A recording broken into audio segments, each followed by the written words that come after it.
Hello, and welcome to... I think my mic's in the right spot. There we go. Welcome to the D&D campaign stream with me, Nicholas Kory.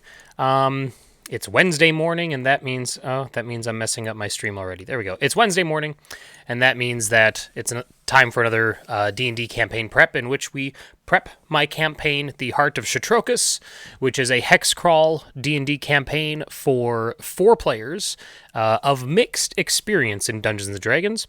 I've been prepping and running campaigns for almost 2 decades now, so I feel very comfortable about my process, but at the same time, it also changes with each campaign, and I get a lot of questions from people who know that I play a lot of RPGs, just about campaign prep in general, so I decided to start this stream series. If you haven't seen any of the previous episodes, what we've covered so far is just the basics of this campaign, kind of like what my goals are and what my plans are at this point. A lot of that will change as we go, and we will see that. We covered down-leveling monsters. It's not really leveling down monsters anymore. You used to be able to do that in 4th edition, but not so much in 5th. In 5th, it's just changing their stats around so that they're appropriate for parties of different levels, as opposed to running them against their intended level. And the example that I used for, I think it was on episode 2, was the Spectre, running an encounter with a couple of Spectres against a group of level 2 PCs. They should be 2 at that point, yeah. And then also, after that, we talked about coming up with gear and loot, not gear, but loot specific to your player characters, and also tailoring your villains to match your player characters. We didn't get too in-depth on the stats, the stat blocks of those villains. We just kind of did a brief outline of what I expect their abilities to be like. and that's because they're not going to face them for a little while. It's going to be a session or two before my players actually encounter them. So I'm not too worried about that yet. We can cover that in a future episode. The campaign starts in a couple days. It starts this coming Saturday. So today's Wednesday, starts on Saturday. So I have essentially 4 weeks of prep videos leading up to that first session. Now, granted, I did a lot of prep before that. Before I started streaming, there's a decent amount in there, but I think you still get the idea as far as what my process looks like and what to expect when prepping your own campaign. So what are we going to talk about for this session, this last session before the campaign actually starts?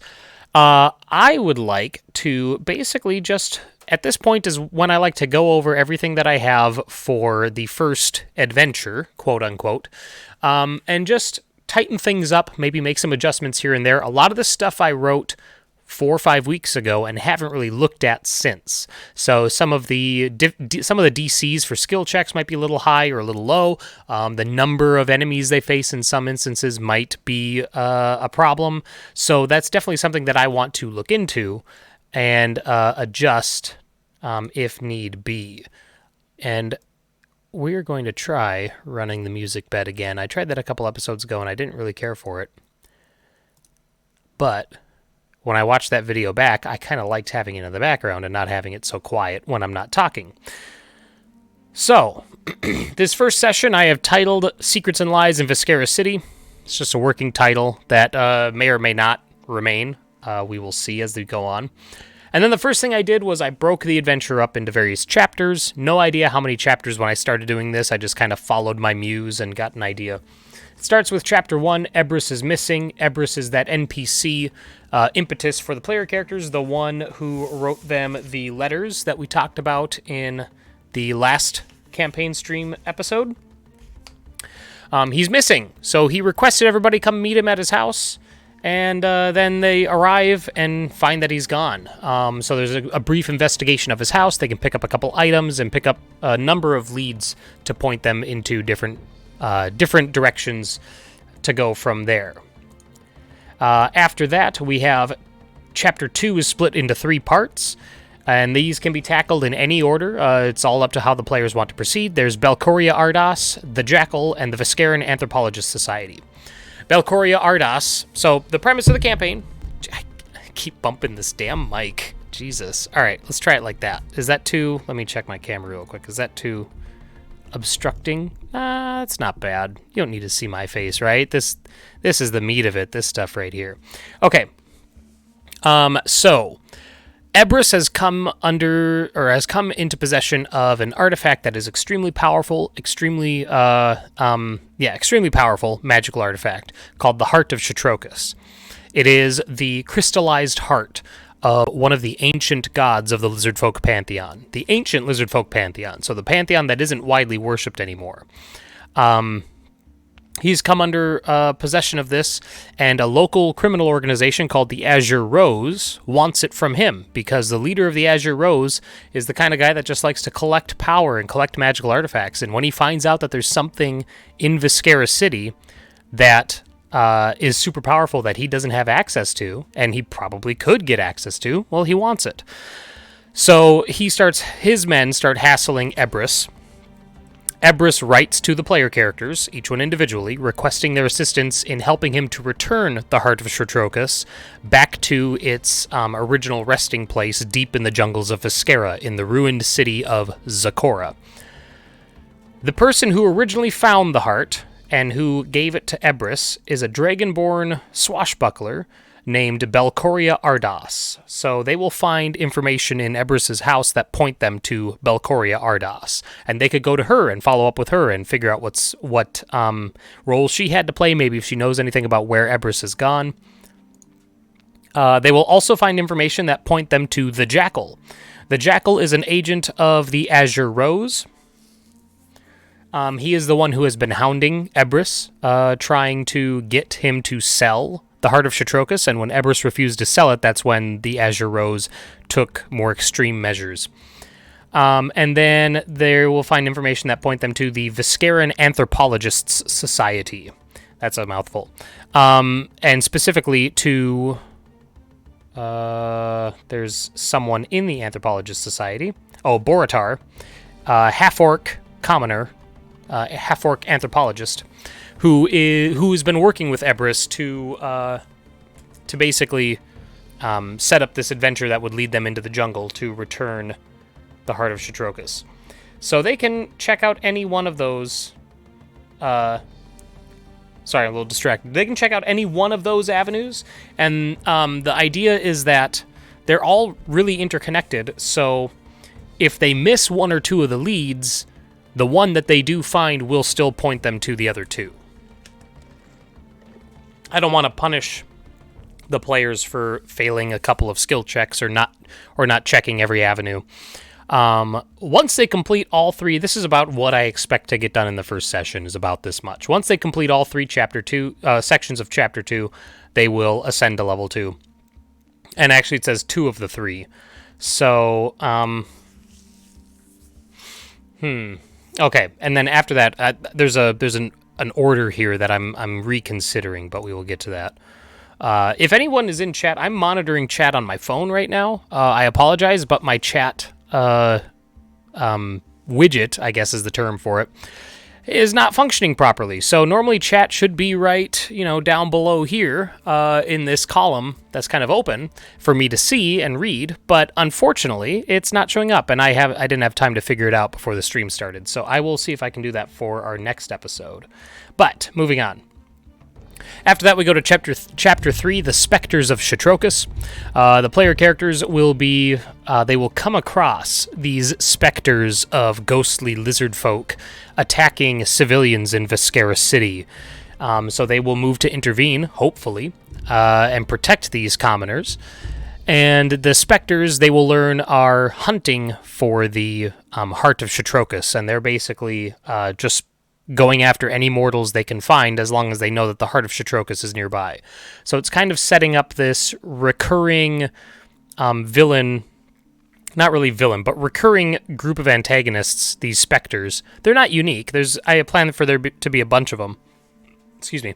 But it sets them up so that I can have them run into the party throughout the whole campaign and kind of be this little reminder this little string I can pull on every so often to remind them that Shatrokus is aware that the heart is missing and she is looking for it. And then finally, Chapter 4 is the sewer hideout of the Azure Rose. This is the information that they get from the Jackal. Will point them directly to the sewer hideout. And it's a mini dungeon crawl to end this first session. It has a couple of traps. It has a number of enemies. And not only that, but the enemies have a plan to respond to the players entering the dungeon. So if the players trip a trap and alert the enemies, then the enemies do have their own strategy, step-by-step strategy of what they do every round in response to that. That's going to be difficult, I think, for them, especially only at level 2, and then at this point they will ascend to level 3 after they complete the sewer hideout. So let's go through these chapters one by one. I know I kind of gave a brief overview, but Ebris is missing is searching through his house. It's a small house. I have a map mentally in my head. I don't have one drawn out, and I apologize for that. I realize that relying on a mental map isn't the best for when you're streaming your process, but at the same time, that's easiest for me. But his house is a 2-story house. It's a very narrow house. It's like in the downtown part of Viscera City, of like the section of the city that is pretty full of non-lizard folk people, because the outer city is all lizard folk, and then the inner city with the harbor and everything, that's some lizard folk, but mostly non-lizard folk. Excuse me. So his house, there's the entrance. And all of this it's pretty basic. We're just going to go through this step by step, and I'm going to make any adjustments that I think need to be made before this gets run on Saturday. So the entrance to the home has been forced open. It's easily visible to anybody standing near the front door, so they can see this. They don't need to make a check. They can look and see that the lock is broken, the door is cracked open, that sort of thing. They don't need to make a check. I think I want to get them in the house to investigate, and if I want them in there, then I don't want to hide that behind a check. Now, normally, And another thing, too, another great piece of advice just for story writing in general, not necessarily for RPGs, but it works great for RPGs, too, is to start the story as late as possible. You want to get them as close to the action as you can. So part of me is wondering, do I even start them outside the house? I don't think so. Like, I think I might just start them in the sitting room, and say that you notice that the house has been forced open, so you make your way in, and then lead it from there. So then they don't have a choice to, because if they're in front of the door, they always have a choice to turn away and go get the local authorities or something like that. And I think I want to avoid that. So we're gonna get rid of this entrance.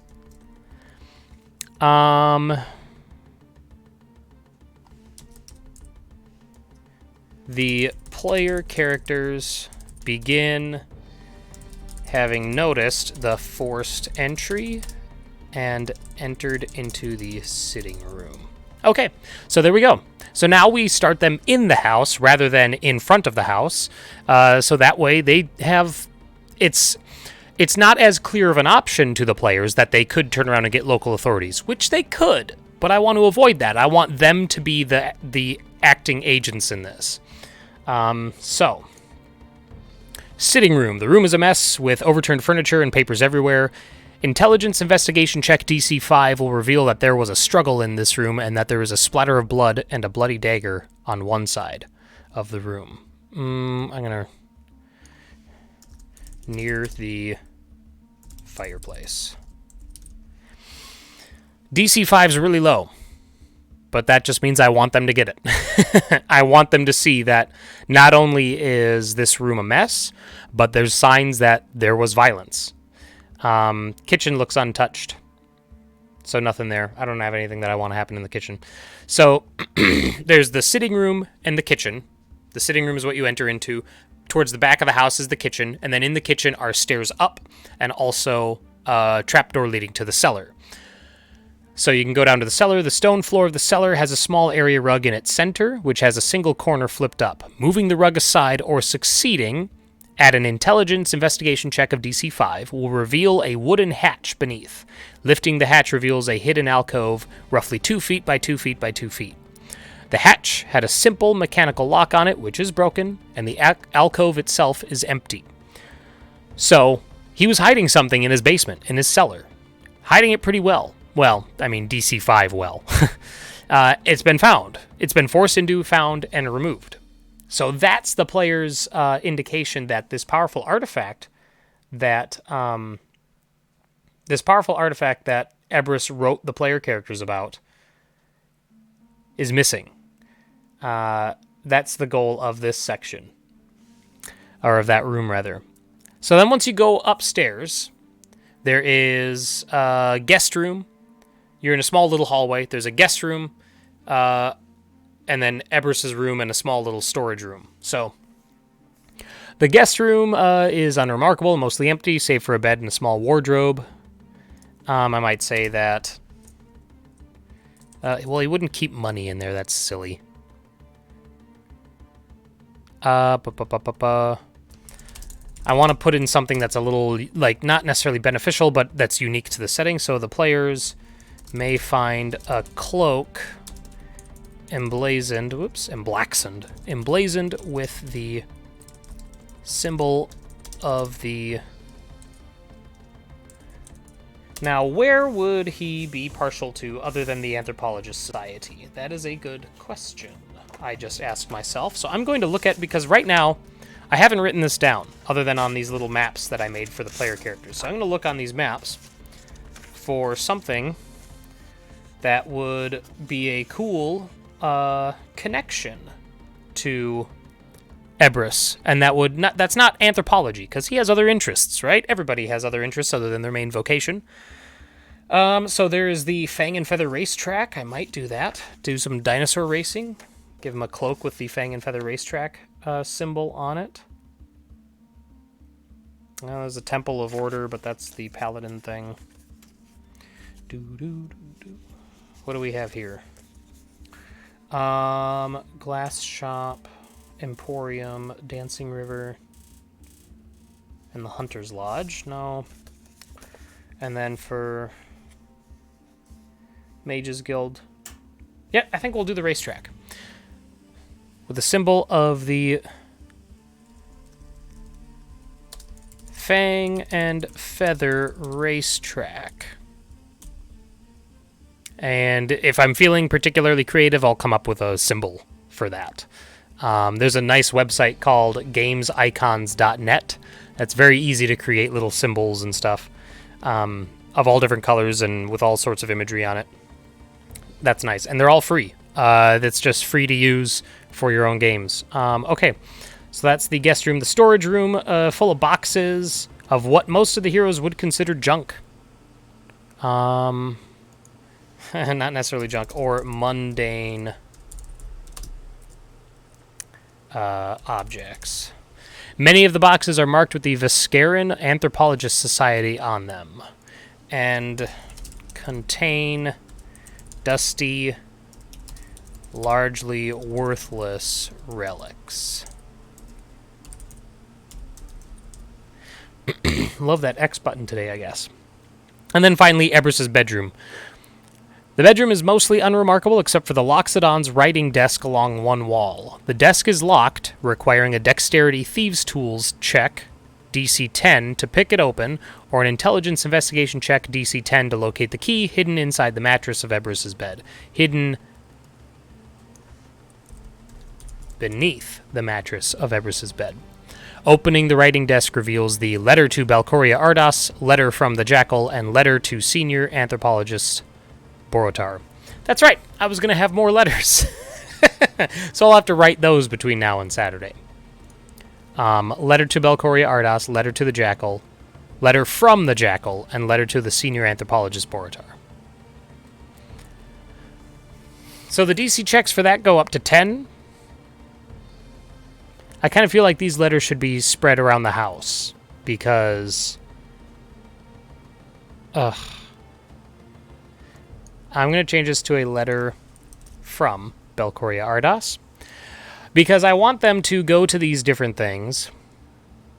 And you know what?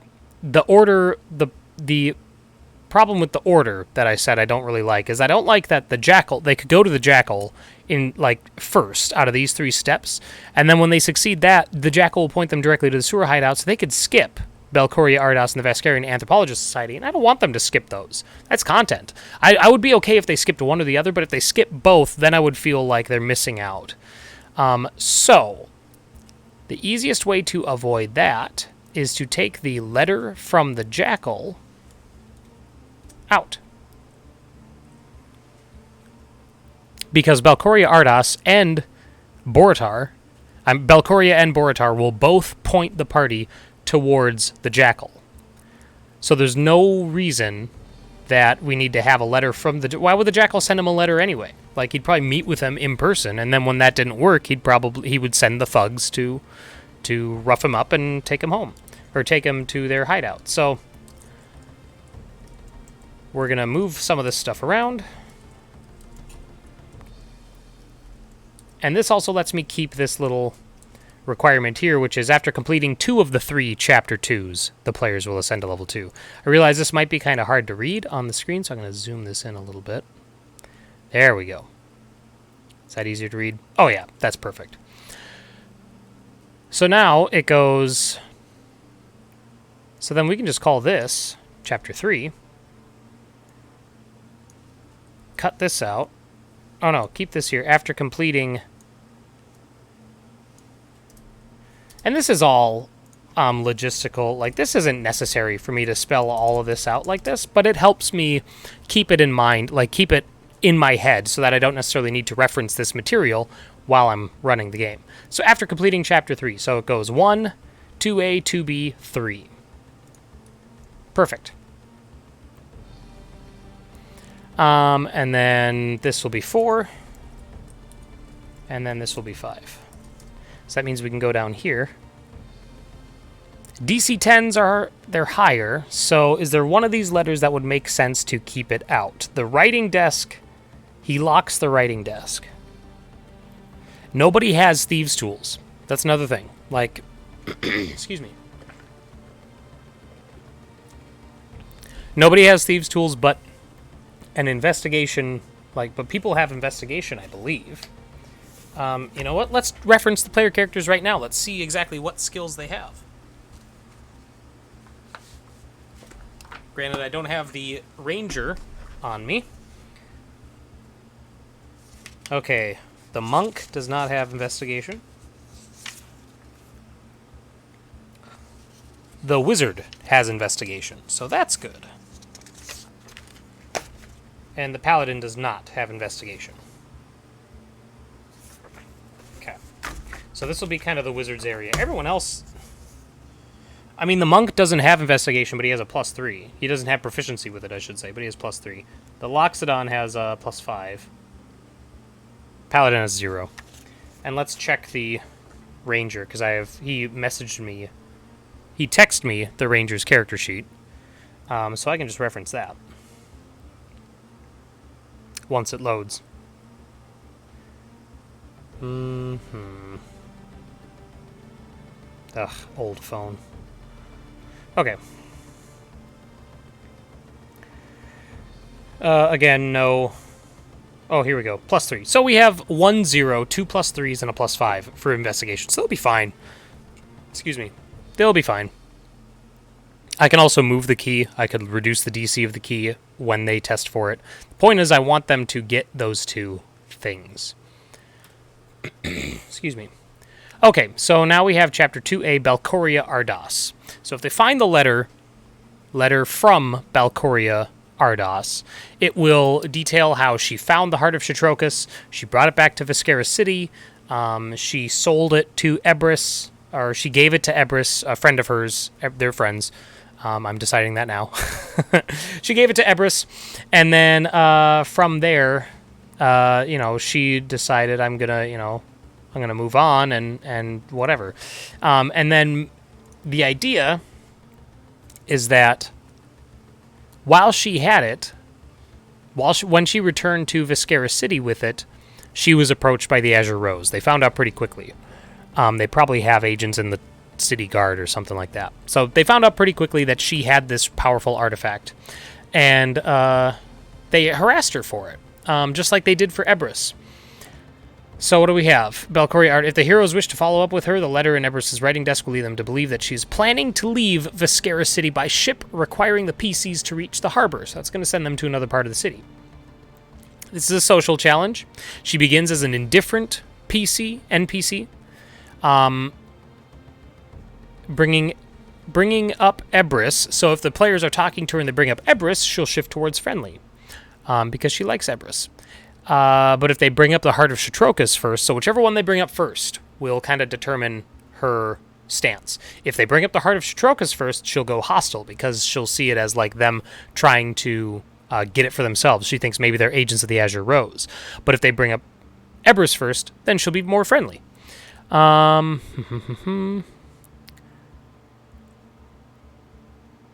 Use the appropriate DCs and effects in the DMG. Okay. So, you need to use Persuasion with her. I think Intimidation would increase the DCs by 5 each. And Persuasion, again, we have a +3. We have a +3. And a +5. So this will be the Paladin's moment to shine. +3, +3, +5. And the Ranger +1. Yeah, so this is not really the Ranger's moment. But the Paladin should do fine here. If they fail, if their final Persuasion test is 10 or below, then she will tell the heroes to put the whole mess of the Heart of Shatrokas behind them. It only leads to trouble, and it now lies in the hands of troublemakers. Fate and the gods will even it out. That's assuming that they tell her about the specters and everything, or that they tell her that Ebris is missing. I kind of like that. I don't think she would leave if she knows Ebris is missing. So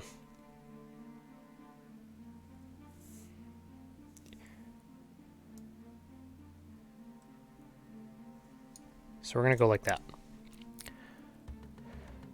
DC 10, so if they get 10 to 19, then Belcoria shares with the heroes that while she possessed the heart of Shatrokas, she was approached multiple times by a thief who goes by the alias the Jackal. He wore a jeweled brooch representing a blue rose. She denied his request to purchase the heart, instead gave it to Ebrus. They are friends. Instead, giving it to Ebrus. Giving it to Ebrus. And then finally, if they score a 20 or higher, Belcoria agrees to assist the heroes in finding the Jackal and Ebrus, but she still plans to leave town once that is resolved. This is now Chapter 3, so let's move Chapter 2B. So Chapter 2 is a couple of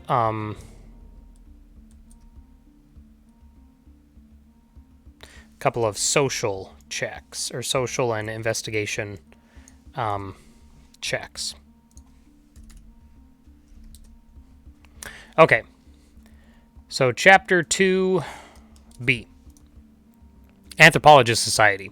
I'm pretty happy with all this. 10 and 20 are good. I want it to be difficult for them to get Belcoria to actually join them because she is a swashbuckler, which is a pretty sizable...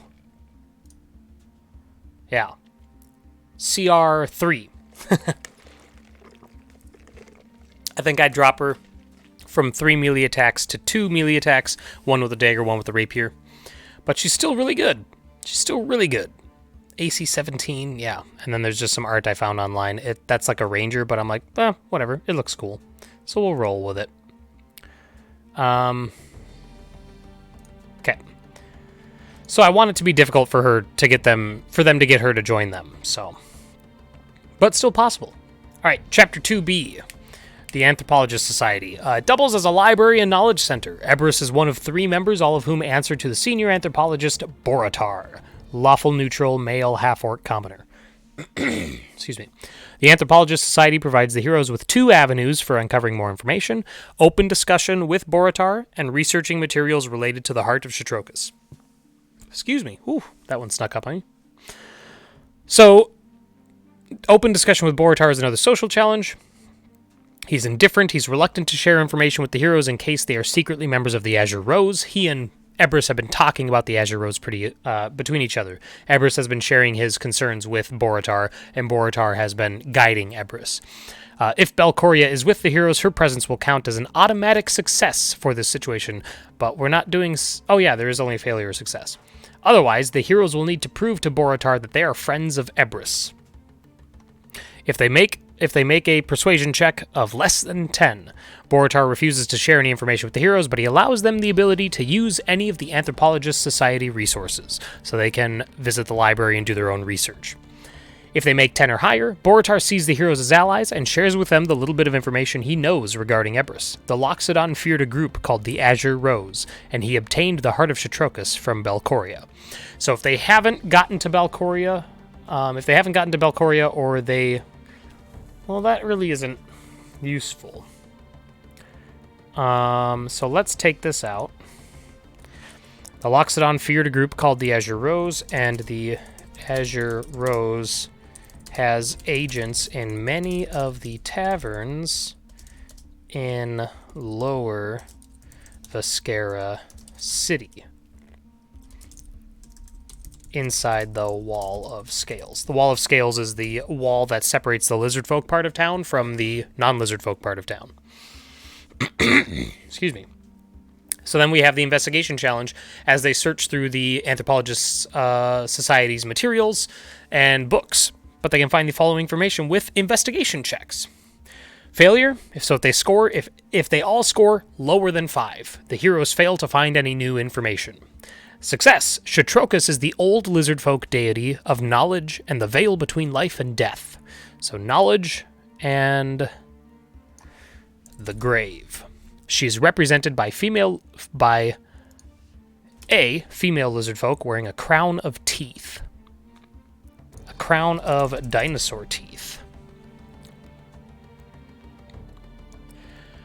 Okay, if they get 10 through 14, Shatrokas was the prime deity in the old pantheon of lizard folk deities. In the old lizard folk pantheon. Under her rule were the 5 lesser deities, all of whom were vying for her seat of command.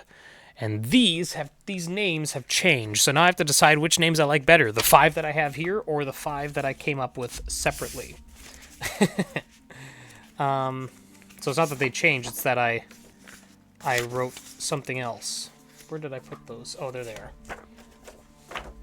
Okay.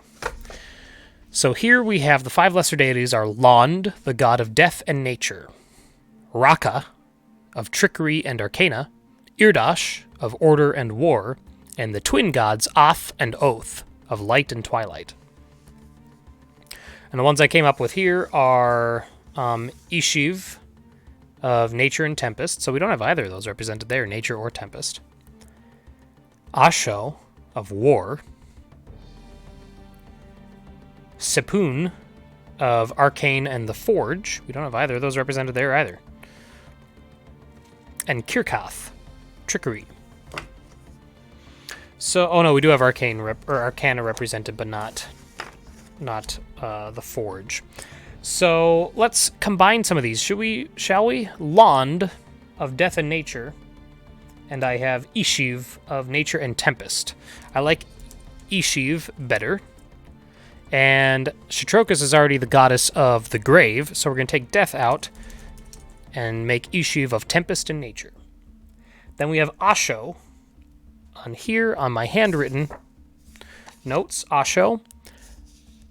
And that's closest to Irdash, who has order and war.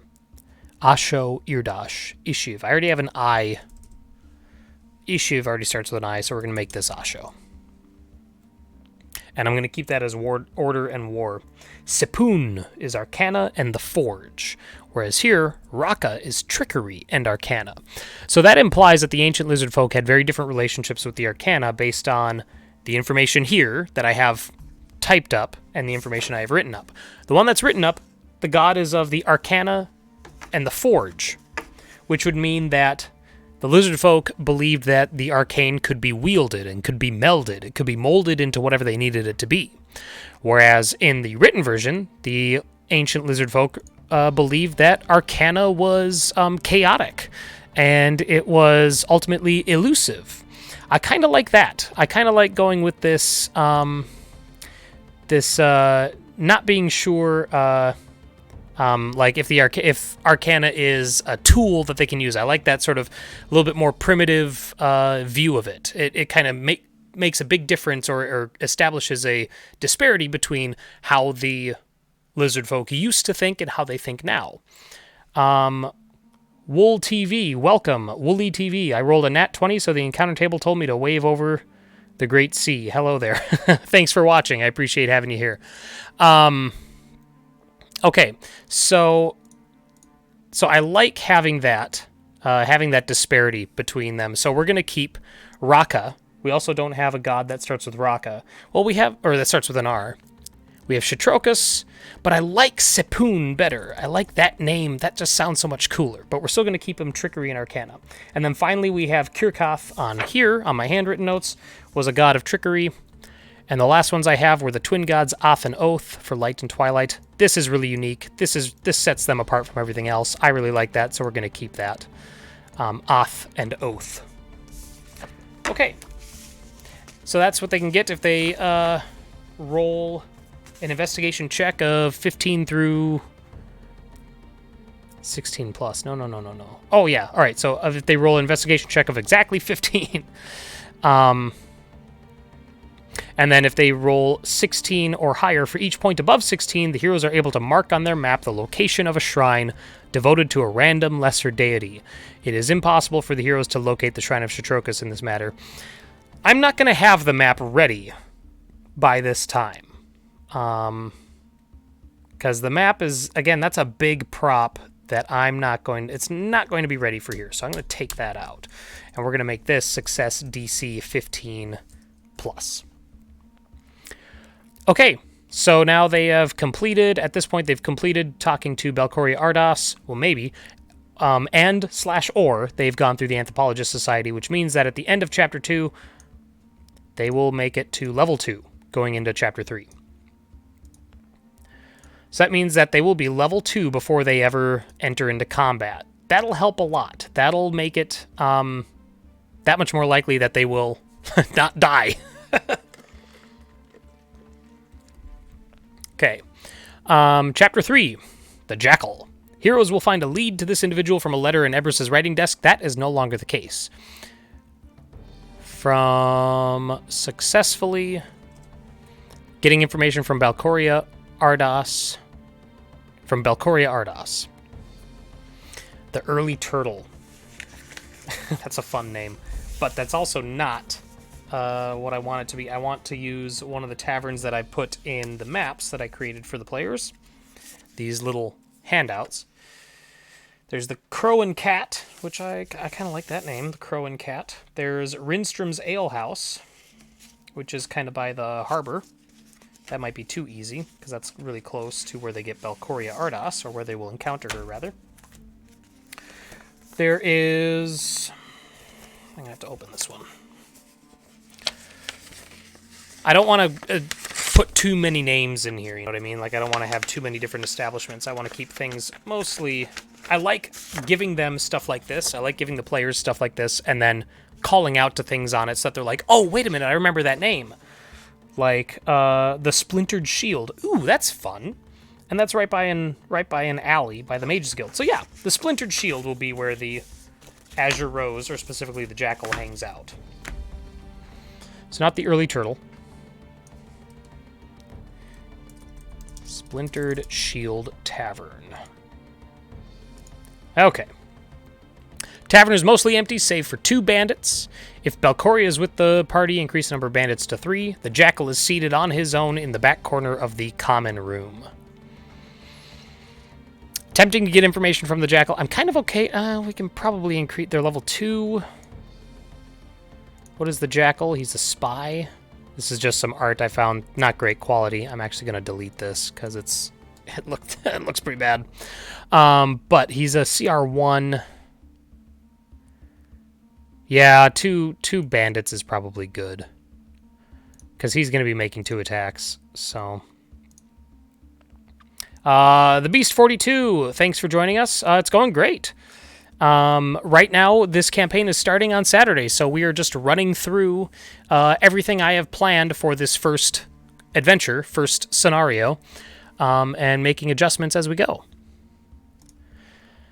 So we're kind of at the halfway point of this first adventure, which is interrogating a member of the criminal organization Azure Rose at the Splintered Shield Tavern. He's unsuccessful unless the heroes offer pay. He will only give up info if they offer him 10 gold or more.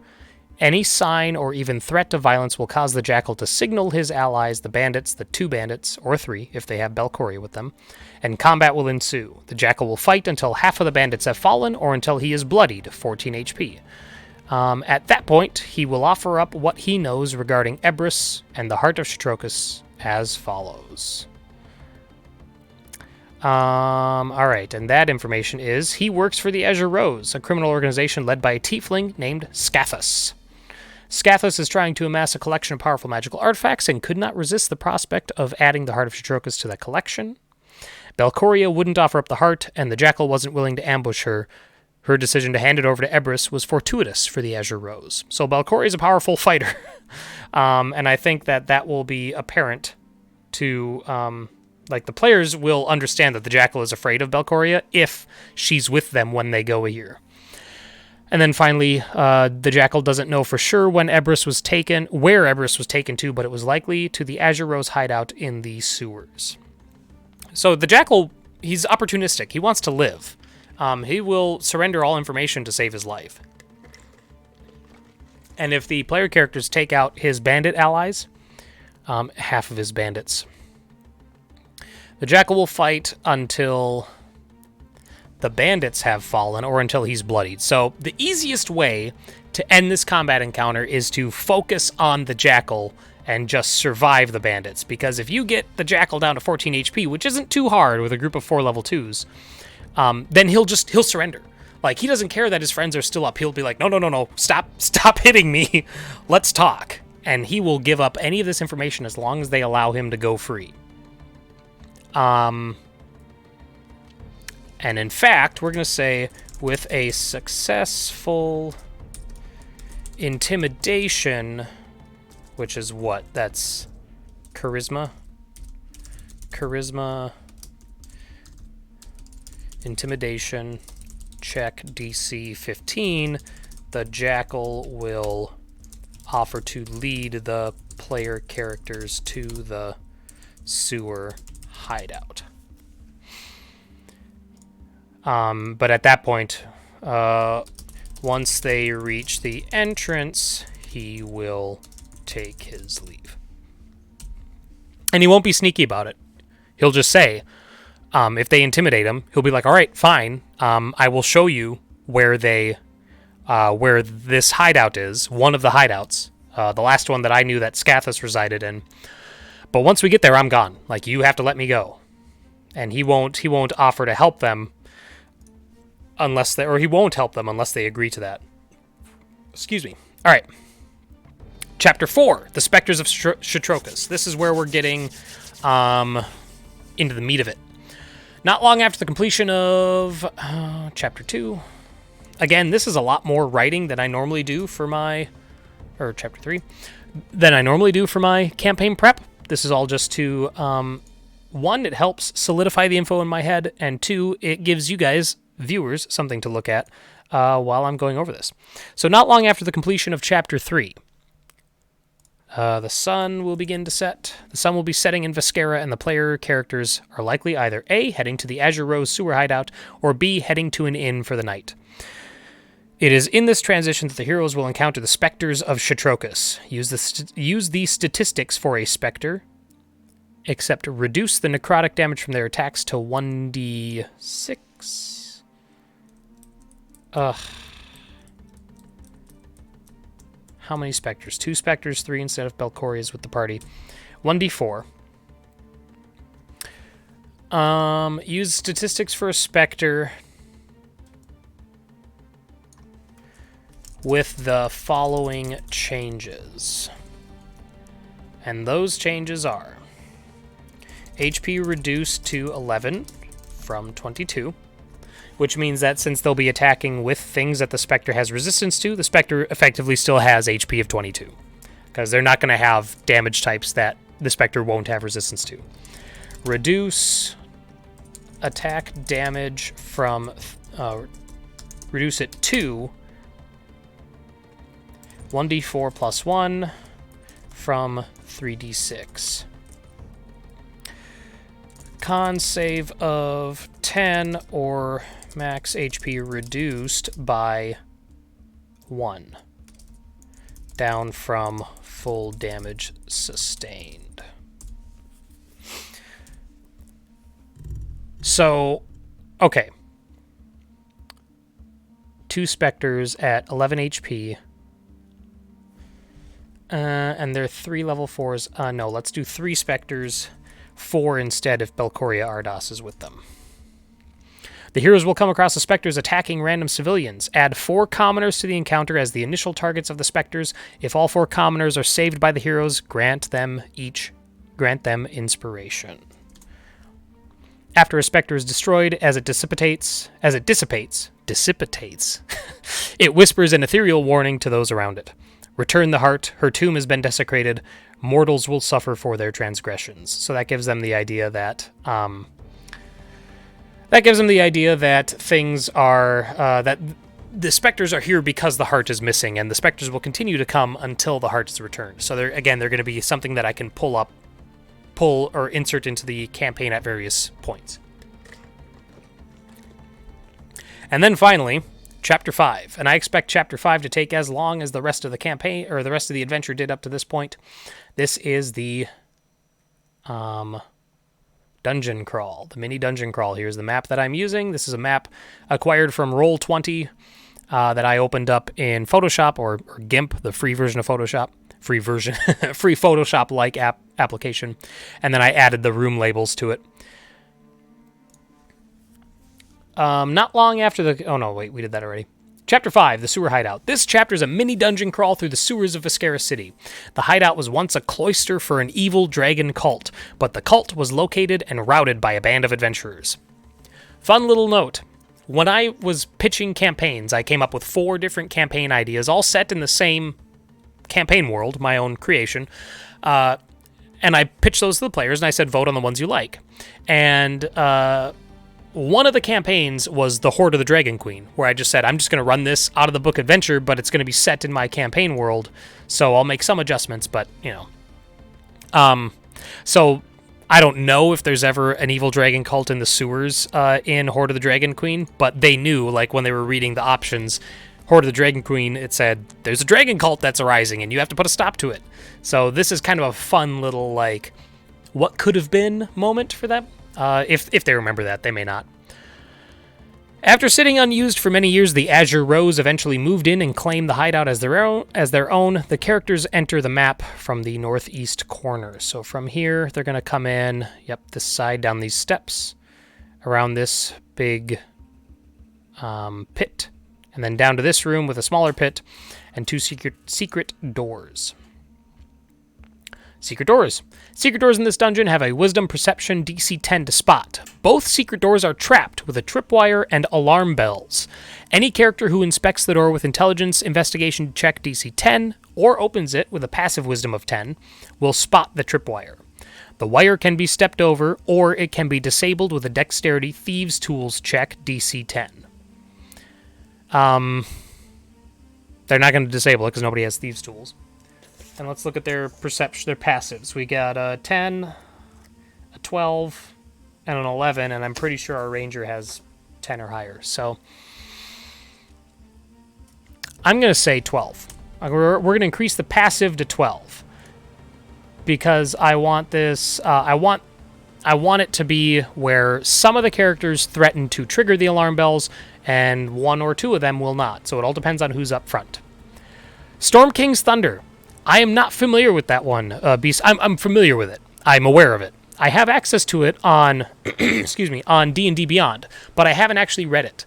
The only out-of-the-box campaigns that I've run for 5th edition, so far, I'm in the middle of a Ghosts of Saltmarsh campaign, and I have the physical copy of Descent into Avernus.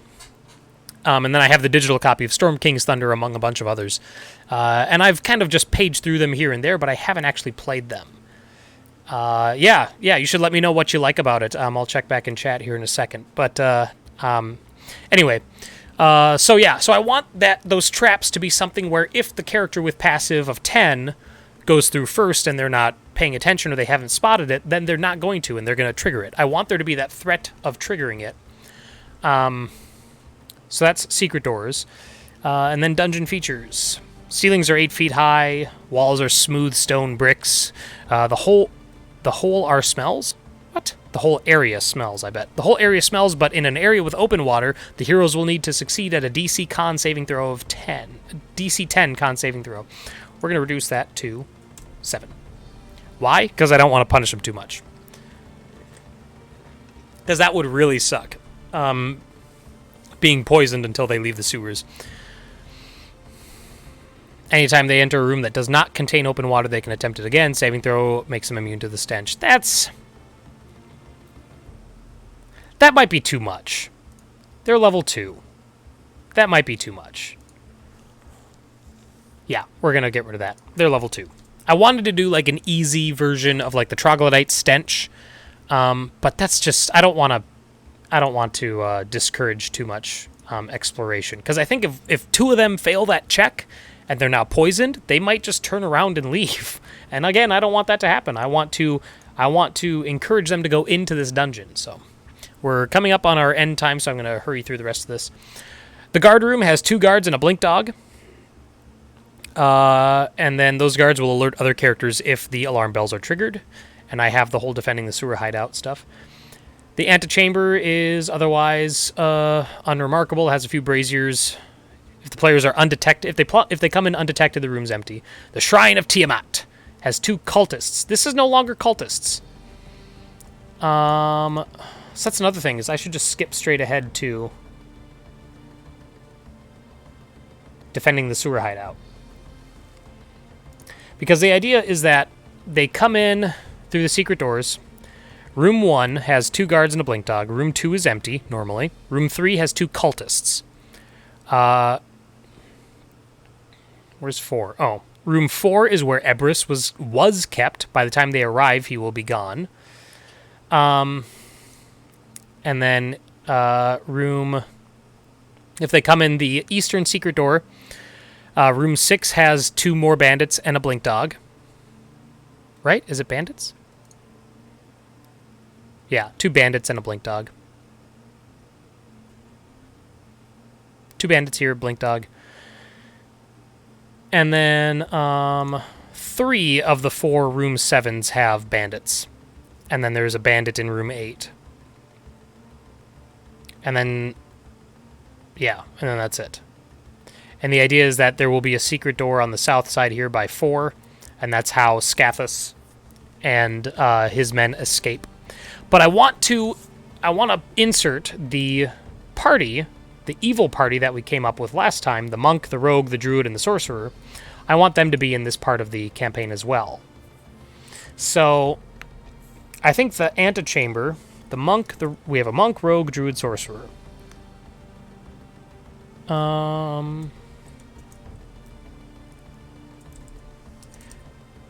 This room contains the druid and the rogue, who are making preparations to leave. The Shrine of Tiamat, we will take out the 2 cultists, and we will instead put in the monk and the sorcerer. There are normally the monk and the sorcerer in this room. They remain here if the players enter undetected. Okay, so now let's just jump right ahead to defending the sewer hideout. So this is if they trigger the alarms. And they can trigger the alarms on either the east door or the west door. Beast42 says, Storm King's Thunder allows first-level characters to be thrust into the world of the mythical giant creature. Oh, nice. That's awesome that it gives them the option to either go against the giants or assist them. That's really cool. I will have to read that. I think that's the one... I think a friend of mine on Facebook recommended I read that as well. So now with 2 recommendations, I'll definitely have to make sure I do that. So back to the sewer hideout.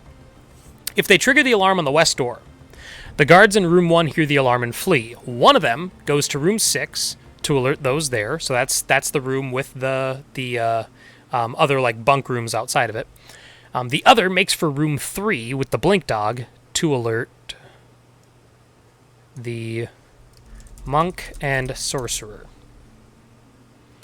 Round 2. The guard, blink dog, and the guard, blink dog, monk, and sorcerer head into room 2 to stop the hero's forward progress. No. The guard, blink dog, and monk head into room 2 to stop the hero's forward progress.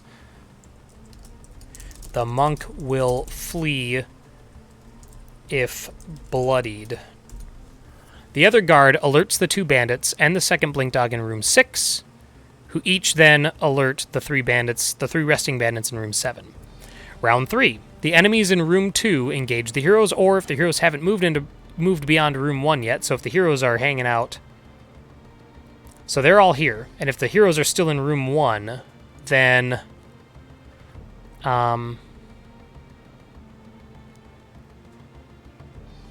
they position themselves strategically in room 2 to wait for the heroes to be driven in. Okay. The second group of enemies from room 6, so the guards, the blink dog, and the 2 bandits, head north through both secret doors, attempting to make a lot of noise as they do so in an effort to drive the heroes into room 2. So they're trying to pincer them. Round 4. By this point, the Azure Rose will want to have engaged the heroes in room 2, with the 2 groups of enemies closing in on them on both sides. So there's more than the guard, blink dog, and monk. Head into room 2 beside the druid and rogue to stop the hero. Okay. Excuse me.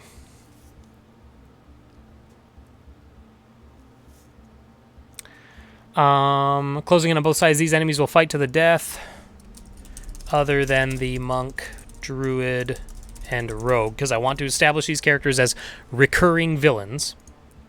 So I don't want them to die here. While this goes on, the 3 remaining bandits in the east have now convened in room 6 and begin collecting gear and objects, preparing to flee the hideout. If unobstructed by this point, the bandits in room 6 move south to room 5, grab any important items they can from Scathus's room before dousing the room in oil, and then round 7, they ignite that and flee through a 3rd secret door. If the alarm in the east door is triggered, it's kind of the same, except for instead of pincering them into room 2, they pincer them into that hallway. Okay. They ascend to level 3 once they have completed the hideout. I do want to have an encounter with Scathus in here, and it not like a combat encounter. Because 1, I don't have his stat block completed yet, and 2, I want him to taunt the heroes. I want them to get eyes on the person who is preventing their forward progress, or their antagonist. I want them to get eyes on their antagonist. So they're going to face the other 4 party members, and then at some point Scathus is going to come in, see what's going on, and be like, why are you wasting your time? Just don't let them follow us, and then come on, we need to go. Like, he's basically going to move them. He's going to taunt the heroes a little bit, mock them. But he's basically just like, we have a timetable. We need to get going. Just stop these, these jokers from following us. And so they will. They'll basically attack to subdue, and then they will flee with Scathus. And maybe they'll see Ebrus. Maybe the player characters will actually see Scathus have Ebrus, like, chained up or something like that. I don't know yet. But then the whole as far as what they can find, there's a trapped chest in Scathus's room that has a bag of holding and 4 potions of healing. I want them to get more potions of healing from Ebrus's house, so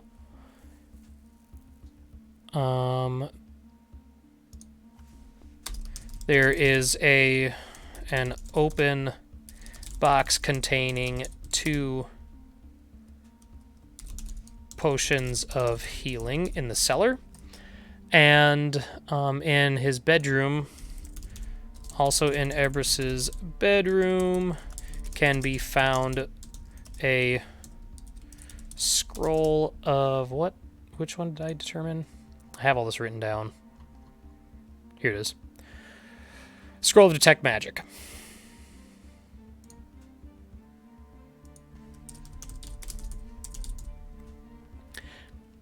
And then the Jackal will offer a potion of Serpent's Agility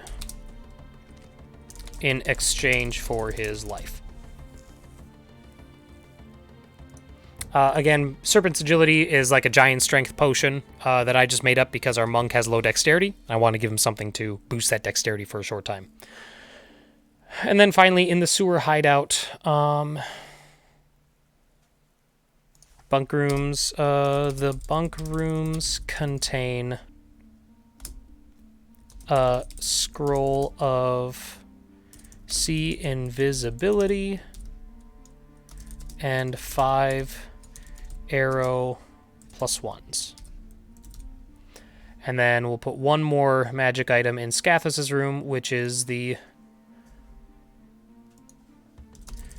Sentinel Shield. And now all of our new magic items that we came up with for the campaign are seated. So that's it. That should just about do it. It's exciting that we're going to be starting this campaign finally. Like I said, I have a few more letters to write as far as handouts for the players, but I think we're good. I think we have this first session pretty much in the bag. So as always, thank you very much. Where do you find the players? These players, this is an in-person game. if you're talking about like how do I know them or how do I get them together, one is my wife, one is my daughter, and the other two are friends of ours. So we've been meaning to game together. One of these players is a player in another one of my campaigns. As far as where do I find the other players, because I do a lot of online role playing as well, through various online communities.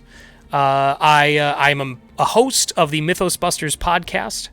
And so a lot of the players that I play with online, I have met through the Mythos Busters podcast, through our Discord and stuff like that. Otherwise, Roll20 is great for getting pickup games. You can find GMs and DMs who are running different games, and they're usually looking for players. So as long as your schedules match up, you can't be afraid to just go out there, and also you can't be worried.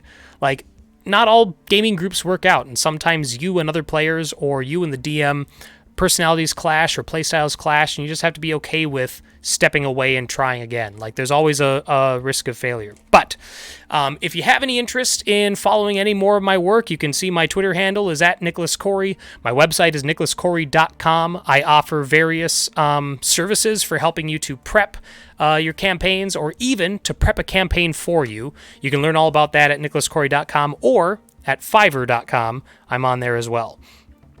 Finally, if you haven't followed, please do. If you do follow, thank you very much. The next episode of Campaign Prep will be next Wednesday morning, at which point we will be discussing how the first session of this campaign went. So thank you very much for watching, and I will catch you guys next time.